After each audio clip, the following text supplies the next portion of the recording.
हमारी फिल्म आने से पहले ऐसा नहीं है कि दंगे नहीं होते हों।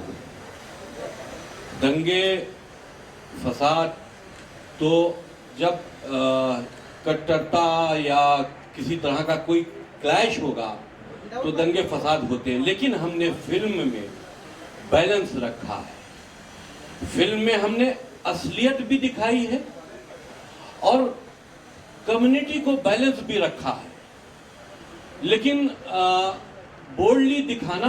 देखिए, ये फिल्म नेशनल इश्यूज हैं, हमारी भारत की सुरक्षा को दृष्टि में रखते हुए इस तरह से बनाई गई है कि हम अपने इश्यूज को देखें। यह भी जरूरी है कि ऐसे इश्यूज जहां पर बहुत कुछ हो रहा और पब्लिक के सामने नहीं आ रहा, उनको भी एक्सपोज करना भी बहुत जरूरी है। और फिल्मी प्लेटफॉर्म एक ऐसा प्लेटफॉर्म है जहां से हम अपनी बात इजीली लोगों तक पहुंचा सकते हैं, लेकिन हाँ, उसको पहुंचाने का तरीका ऐसा होना चाहिए कि किसी तरह का कोई फसाद ना हो, किसी तरह के कोई दंगे ना हो, या किसी रिलीजन को हिट ना करता हो, उनकी धार्मिक आस्थाओं को हिट ना करता हो। इन सारी चीज़ों का ख्याल रखते हुए हमने किया है। लेकिन अगर ये कहा जाए कि हम गजवाए हिंद पर पर्दा डाल देंगे, अगर ये कहा जाए कि हम जिहाद के ऊपर पर्दा डाल देंगे, ये कहा जाए कि हम इस्लामिक कट्टरता के ऊपर पर्दा डाल देंगे, तो हम समझते हैं कि इस पर पर्दा नहीं डालना चाहिए, इसको एक्सपोज करना चाहिए ताकि लोग बातों को समझें। और जो इस तरह की नफरत फैलाने की गतिविधियां भी इस देश में चलती हैं, वो भी इस बात को समझे कि वो एक्सपोज हो रही है, वो भी समझे, ताकि वो भी अपनी एक्टिविटीज को उनकी जब एक्सपोज होगा तो उनमें कमजोरी पैदा होगी, और जब कमजोरी पैदा होगी तो हमारा देश सुरक्षित होगा और ये सारी चीजें हमारे देश से खत्म हो जाएं। जाति धर्म की जो भेदभाव है ये खत्म हो जाए। देश में सब एक साथ और सुकून के साथ रहना चाहते हैं, लेकिन फैलती हुई नफरतों को एक्सपोज करना भी जरूरी है। हर इंसान का एक अपना नजरिया होता है, आपका एक अपना नजरिया है। आपको कभी ये डर नहीं सताता कि मैं इतने लोगों के विरोध जाता हूँ, शायद ये फिल्म रिलीज के बाद किसी एक तबके की भावनाओं को आहत भी पहुँचे, किसी तरह के फतवे भी निकले, उस चीज़ के लिए आप किस तरह से तैयार हैं? देखिए, आपकी इंफॉर्मेशन के लिए बता दूं कि मैंने जो चीज़ भी देश के हित में अपनी बात को उठाया है, तो कट्टरपंथी जो हमारी बातों से हमसे नाराज होते हैं, तो उन्हीं ने मेरे सर काटने के फतवे पहले ही से दे चुके हैं। ये कहाँ तक जायज़ है कि अगर आदमी अपनी बात रखे तो उसका सर काटने का फतवा दे दिया जाए। 5 करोड़ रुपए तक का इनाम मेरे सर के ऊपर रखा गया है, मेरी जबान काटने पर इनाम रखा गया है। ये सारे इनामात मेडल की तरह से हम पर पहले ही चिपकाए जा चुके हैं। हमारी गलती सिर्फ इतनी है कि मैंने सच बोलने की कोशिश की। उन नफरतों की वो नफरतें जो इस देश को कहीं ना कहीं नुकसान, आम मुसलमान इसमें इन्वॉल्व नहीं है। होता यह है कि करता एक है, कहा सबको जाता है। तो जो कर रहे हैं उनको एक्सपोज करना, ये हमारे देश के मुसलमानों के हित में भी है कि वो इसमें इन्वॉल्व नहीं है। लेकिन ऐसी विदेशी ताकतें, ऐसी विदेशी मानसिकताएं जो हमारे देश के अंदर सरकारी सपोर्ट से, या हम यूं मान लें कि वेस्ट बंगाल में जो इस वक्त मौजूदा हुकूमत है टीएमसी की, उसके सपोर्ट से अपनी जड़ों को मजबूत कर रही है, तो हमारे देश के लिए खतरा है और देश के साथ साथ में भाईचारे के लिए खतरा है। तो इस चीज को अगर इसके लिए हमको और भी कोई खमियाजा भुगतना पड़े, मेरी जान भी चली जाए, तो मैं इस संघर्ष में, मेरा संघर्ष जारी है, मैं उससे पीछे नहीं हूँ। जो आपने जैसे कहा, तो चूंकि मैं जब स्टडी के लिए जैसे गया हूँ तो मैं अपनी तैयारी के साथ जाता था, आम पब्लिक में घुल मिल गया, छोटे से होटल में रह गया, छोटे से होटल में खाना खाया, इधर उधर घूमना टहले, लोगों से बातचीत किया। वो चूंकि अकेला रहता था इसलिए मैं अपने आप को सुरक्षित कर लेता था। असल चैलेंज मेरे लिए तब हुआ जब मैं शूटिंग करने के लिए पूरी यूनिट लेकर बंगाल पहुंचा। वो ज़्यादा चैलेंजिंग था क्योंकि वेस्ट बंगाल पहले से ही FIR दर्ज कर चुकी थी हम लोगों के ऊपर और फिल्म बगैर बंगाल के पूरी नहीं हो सकती थी। उस फिल्म को उस हालात में पूरी करना जहां पर आपकी 100% आबादी बांग्लादेशी लोगों से भरी हुई हो, वहां पर शूटिंग करना ये बहुत बड़ा चैलेंज था। और ये इस पर बड़ी अच्छी फिल्म बन सकती है, सस्पेंस थ्रिलर, कि किस तरह से हम लोगों ने वहाँ पर और कैसे कैसे हमारे कलाकारों ने डेयरिंग के साथ जो हम प्लानिंग करते थे रात में होटल में, उसके बाद अगले दिन उसको एग्जीक्यूट किया जाता था। कुछ लोग बीच बीच में गड़बड़ भी करते थे, तो वो सब चीज़ें भी संभालना बड़ा एक चैलेंजिंग था। मेरी जर्नी स्टार्ट हुई मैं दिल्ली में अपनी स्टडीज़ कर रहा था। I am an architect by qualification और अलॉन्ग साइड मैंने थिएटर ज्वाइन किया। मैंने 5 साल थिएटर कराए श्री राम में, मंडी थिएटर में मैंने मंडी हाउस में बहुत सारे थिएटर ग्रुप्स करे और साथ साथ मैंने अपना डांसिंग भी सीखा, मैंने मार्शल आर्ट्स भी सीखा। मैं ब्लैक बेल्ट, तो क्योंकि there is no fix book for becoming an actor, तो मैंने सब कुछ करा ट्रेनिंग। और then I came to Mumbai and I give auditions and everything. Sir मेरे को मिले और तनुज सर को भी मैंने ऑडिशन दिया था। तो उसके बाद जब मेरे को एक्चुअली जब मेरी फैमिली में है गोविंदा जी, कृष्णा, अच्छे एक्टर्स, मतलब क्या बोलूँ, बट मेरा जो जॉनर है वो हमेशा रियलिस्टिक क्यों रहा है, क्योंकि I was always connected with theatre. तो जब मैंने थिएटर किया तो मेरे को काफ़ी, मैंने प्रेमचंद जी के प्लेस करे, बहुत सारे प्लेस करे, तो मेरे को हमेशा से रियलिस्टिक सिनेमा की तरफ इंक्लिनेशन थी।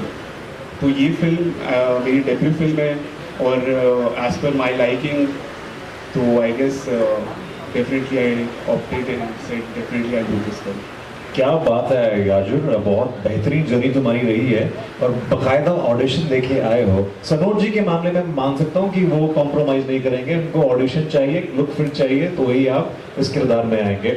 मगर क्योंकि ये फिल्म जो है कंट्रोवर्सी में रही है और ऐसा सब्जेक्ट है द स्टोरी, जैसे मैंने बताया सर ने ऑडिशन लिया। मैंने अभी पिछले 3 साल से मैं आई एम शूटिंग और ये मेरी फर्स्ट फिल्म रिलीज़ है। मेरे बहुत सारे गाने रिलीज़ हो चुके हैं और मेरी वेब सीरीज़ भी हो चुकी है। अब मेरी इस साल और 2 फिल्म रिलीज़ हो रही हैं, बड़ी फिल्म हैं और सब में आपको एक, I always opt for subject oriented with character is the lead. So मैंने हर जगह ऑडिशन दिया है। बिना ऑडिशन के लिए मेरे को किसी डायरेक्ट कॉन्टैक्ट पे कोई काम नहीं मिला है, मैंने हर जगह ऑडिशन दिया है। और रही बात नेपोटिज्म की, मतलब बेनिफिट क्या है कि ऑब्वियसली मैं बचपन से इस लाइन से जुड़ा हुआ हूँ। मैं शूट्स पे जाता था, मैंने लाइव प्रैक्टिकल नॉलेज बहुत मिली है। वो होने के बाद भी मैंने सारी ट्रेनिंग इसलिए ली क्योंकि मुझे पता है उसकी नेसेसिटी क्या है। अगर आपको इंडस्ट्री में एक बार काम मिल भी जाएगा, लेकिन ऑडियंस को आपको कैमरे में मुझे परफॉर्म करना है। आई डोंट थिंक सो कि वो कृष्णा परफॉर्म करें, गोविंदा जी मुझे परफॉर्म करना है, तो मुझे उसके लिए ट्रेनिंग करनी थी और मैंने पूरी ट्रेनिंग लेकर आया हूँ मैं यहाँ पे। तो I guess hard work is the key to success. और बाकी ठीक है, थोड़ा बेनिफिट ज़रूर मिलता है कि हाँ आपको नॉलेज रहती है, आपने शूट्स देखे हैं, तो यू आर कनेक्टेड। बस that is the benefit which I get and I always get support from family and I guess और एवरी फैमिली सपोर्ट्स। फैमिली को कौन नहीं सपोर्ट करेगा? एब्सोल्युटली। बट मैं ये क्लियर करना चाहता हूँ, काम मैंने अपने दम पे लिया है, ऑडिशन देने के लिए। ये चीज़ की तो मैं भी गारंटी दे सकता हूँ क्योंकि मैंने खुद देखा है मैंने खुद देखा है इनको ऑडिशन देते हुए। कुछ ऑडिशन तो मैंने याजुर के बनाए हैं। तो of course you know family की बात की है, Krishna Abhishek is your family, तो उनके कुछ सुझाव थे यहाँ पे? ऑब्वियसली गाइड तो किया एज अ बिग ब्रदर, हमेशा गाइड किया कि काफ़ी कि हम, मैं जब दिल्ली रहता था उसके शोज़ वगैरह होते थे, वो दिल्ली आता था तो मैं हमेशा स्टारडम देखता था उसका कि ये है, लोग देख रहे हैं, पर वो हमेशा मुझे बोलता था कि इसके पीछे बहुत ज़्यादा हार्डवर्क है। और जब मैं बॉम्बे आया तो मुझे रियलाइजेशन हुई कि वो सही बोलता था। तो गाइडेंस हमेशा अच्छी मिली है कि work hard, work on your acting skills, on your self, and that is it. So that was all the guidance which I got. Very well said and wish you all the very best. और ऐसे में Well, hi everyone. Thank you so much for coming here. Well, मेरा नाम अर्शन मेहता है and जब मेरे सामने Sanoj sir, Wasim जी ये मूवी लेके आए थे, I frankly saying was a bit nervous. I didn't know कि whether I should do this movie or not. But जब मैंने पूरी कहानी सुनी एंड मैं काफ़ी डिटेल में गई, मैंने पढ़ा, मैंने रियलाइज़ किया कि ये एक ऐसी लड़की की कहानी है जो ऑडियंस, जो दुनिया को पता होनी चाहिए, और एक एक्टर के सामने ऐसी स्टोरी आना इज़ वेरी रेयर। एंड मुझे काफ़ी खुशी हुई and I am so much grateful कि सनोज सर और वसीम जी ने मुझे ये प्रोजेक्ट के लिए चुना। एंड ये जो कैरेक्टर है, जैसे मैंने इसको रियलिटी में ऑन ट्रू बेसिस में उसे दिखाया है मूवी में, I think we all work very hard for it.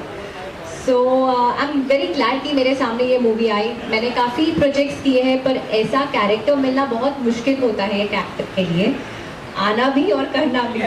So I am very glad that I got this character and I could give 100% justice to it. तो कुछ ऐसी चीज जो शूट के दौरान आपको बहुत मजेदार लगी, इंटरेस्टिंग लगी, जो सीखने को मिला, if you could share some sneak peeks from the shooting sites. Yes, there is a lot of knowledge on Hindu and other things which I gained throughout the story, and other things like जो actual में लोगों के साथ क्या हो रहा है, मैंने काफ़ी YouTube वीडियोस काफ़ी पढ़ा, एंड आई डिडंट नो कि एक्चुअल में रियलिटी में बंगाल में क्या हो रहा है, बांग्लादेश में क्या हो रहा है, because we are so conserved in our city only, हमारे मुंबई में, हमारे होम टाउन में। So knowing something coming from a different state and something like that and portraying in front of the audience for the whole world to see is very rare. तो मुझे काफ़ी knowledge मिली, जो भी हमारे movie में जो भी मैंने दिखाया है, पोर्ट्रे किया है एक हिंदू ब्राह्मण लड़की को, वो सब मैंने काफ़ी सीखा। वाह, वेरी इंटरेस्टिंग। वापस शुरू करते हैं। मेरा नाम गौरी शंकर है। मैं इसमें गाजी खान का करेक्टर कर रहा हूँ, जो कि रोहिंग्यास का चीफ है एंड जो सारी कारस्तानीज होती हैं उसका जिम्मेदार है। तो बाकी चीज़ें तो आप फिल्म में देखेंगे, ट्रेलर में आपने देखा होगा, कुछ ट्रेलर में ग्लिम्सेस आए होंगे। फिल्म के मिलने का जहाँ तक सवाल है, तो सनोज मिश्रा जो डायरेक्टर हैं वो मुझे कई सालों से जानते थे और हम लोग कोशिश कर रहे थे कि एक साथ काम करें। फिर इसमें ये चीज़ बनी और हमने साथ में काम किया। ही फाइंड आउट, उन्होंने ढूंढा मुझे और मुझे बुला के ये दिया। तो this is about my character, about the film. और फिल्म के साथ जो भी घटनाएं सारी उन्होंने ऑलरेडी बता दी, तो हमारे लिए बचा नहीं बताने के लिए। हाँ, ऑलरेडी इतना बड़ा स्टेटमेंट हो चुके हैं। तो अगर कुछ और क्वेश्चन आप पूछना चाहें तो हम जवाब देंगे। मैम आपका नाम बताओ। अल्फिया।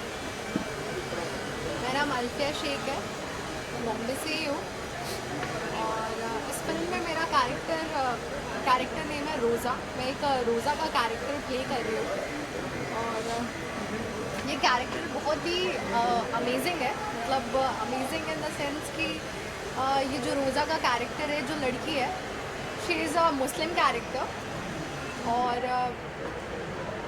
एक होता है किसी को अट्रैक्ट करना खुद की तरफ कि आई एम मुस्लिम गर्ल, तुम भी कन्वर्ट हो जाओ, ऐसा। तो इस फिल्म में बेसिकली ऐसा मोटो दिया हुआ है कि मुझे ऐसा लोगों को अट्रैक्ट करना है खुद की तरफ कि तुम कन्वर्ट हो जाओ, तुम ऐसे हो, तुम्हारी चीज़ें ऐसी हैं। बट जब मैंने ये कैरेक्टर प्ले किया, जब ये फिल्म मैंने की, it's my first movie actually, तो मैंने भी खुद से भी बहुत सारी चीज़ें सीखी कि मतलब I am also Muslim girl, मोमडेनो में। बट जब मैंने मूवी करी तो मुझे भी बहुत सारी चीज़ें सीखने को मिली इस चीज़ कि कैसे सारी चीज़ें होती हैं। और मैं मतलब उस फिल्म में मेरा एक कैरेक्टर है, एक सीक्वेंस है कि उसमें मैं कन्वर्ट करते करते लोगों को मैं खुद ही अट्रैक्ट होने लगी। मतलब जो भी उस फिल्म में लोग हैं कि मुझे बता रहे हैं कि आप ऐसा करिए, आप ये करके देखो, मैं वो बोल नहीं सकती अभी खुल के, बट वो चीज़ें जो काफ़ी मुझे उससे मैं खुद भी काफ़ी चीज़ें सीखी हूँ कि ये भी चीज़ करने से ऐसे होते हैं चीज़ें। मतलब मेरी जो नेगेटिव पॉइंट्स थे कुछ मेरी लाइफ में भी, वो भी पॉजिटिव में चेंज हुए हैं। तो thank you so much Sanoj sir कि उन्होंने मुझे ये प्लेटफॉर्म दिया, मुझे खुद को एक्सपोज करने का, मुझे खुद को ये चीज़ें एक्सपीरियंस करने का मौका मिला है। So thank you. नाट्य मंच हमारे थिएटर ग्रुप का नाम है, और इसमें जो मैं करेक्टर कर रहा हूँ बहुत पॉजिटिव करेक्टर है, विशाल का। देव फौजदार मेरा नाम है। तो सनोज जी जब हमारे थिएटर ग्रुप में आए और उन्होंने देखा तो बोले कि एक बड़े एक्टर के लिए करेक्टर लिखा गया है। तो मैंने कहा सर आपको लगता है क्या मैं कर पाऊँगा ये? बोले कि नहीं आप ही कर पाओ। तो वो तो फिल्म बताएगी कि कैसा करेक्टर किया है, बट मैंने कोशिश किया कि पूरा ईमानदारी से मैंने अपना चरित्र निभाया है। आगे फिल्म देखिएगा। तो कहीं ना कहीं